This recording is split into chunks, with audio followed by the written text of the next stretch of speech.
Girl, you have to help me satisfy my husband. I honestly can't take it anymore. Recently, my wife couldn't handle my intensity anymore and went crying to her best friend for help. Wanting to ease the tension between us, her bestie decided to come to our house alone. She showed up in a sexy short dress that barely contained her curves. So I hear you're pretty wild, huh? Let me see what all the fuss is about. My name is Cole Griffin. After 5 years of marriage, my body suddenly went through a second round of development. The growth down there was nothing short of astonishing, and with it came an insatiable appetite. I found myself wanting it 7 or 8 times a day. At first, my wife was thrilled with the change. Every night brought her to the brink of exhaustion in the best way possible. But gradually, I kept growing, and she couldn't handle me anymore. Stop, please, I can't take anymore. You're going to break me. She'd beg me through tears, but I was desperate with need. The urge was unbearable. I'd end up pressing her against the wall, taking what I had to have. Then came the day she finally snapped. Crying, she demanded a divorce. When I refused, she packed up and moved in with her best friend. Days passed, no sign of her coming home. I was going out of my mind. Every night, I'd be so hard I thought I'd explode. The ache was torture. Her best friend caught wind of what was happening. Curiosity got the better of her. Claiming she wanted to help patch things up between us, she showed up at my place ready, it seemed, to offer a different kind of relief. The night she arrived, I was pacing the living room, restless and on edge. The doorbell rang. My heart leaped, finally. My wife had come home. After days of pent-up frustration, I'd finally get some release. But when I opened the door, it wasn't my wife standing there. It was Ramona Lincoln, my wife's best friend. She wore a tight black bodycon dress that hugged every curve. Her breasts strained against the fabric, full and round, impossible to ignore. The hem barely grazed her thighs, leaving her long, slender legs on full display, sheer black stockings giving way to a teasing glimpse of bare skin at the top. I stood there, stunned. My body reacted instantly. I'd been expecting my wife, so I'd answered the door in nothing but loose shorts. The tent I was pitching was unmistakably obvious. Ramona's eyes went wide. You really did grow again. That's bigger than a beer bottle.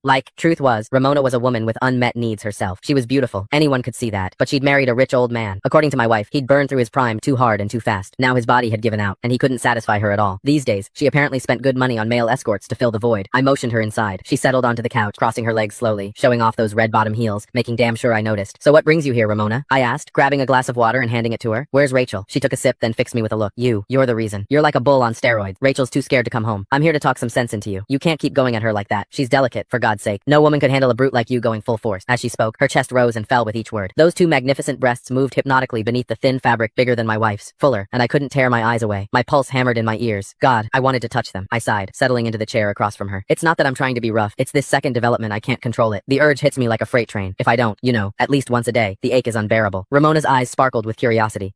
She leaned forward. Men can have second growth spurts, so you're bigger now than before? Can I see? She looked at me earnestly, like it was the most natural request in the world. My heart skipped. Was she serious? You don't just show something like that to your wife's best friend. I don't think that's appropriate, I stammered, even as my mind raced with possibilities. Ramona waved off my hesitation like it was nothing. What's the big deal? This is practically a miracle. I just want to witness it for myself, she insisted, and insisted. Finally, I stopped pretending. Right there in front of her, I slowly pulled down my shorts. I'd never exposed myself to another woman before. The thrill of it was electric. Her hot gaze locked onto me, and that strange, illicit excitement only grew. Ramona had clearly spent time with plenty of male escorts, because she didn't blush, didn't flinch either. If anything, hunger flickered in her eyes. She gulped. You're even bigger than any escort I've ever hired. Is it real? Can I touch it?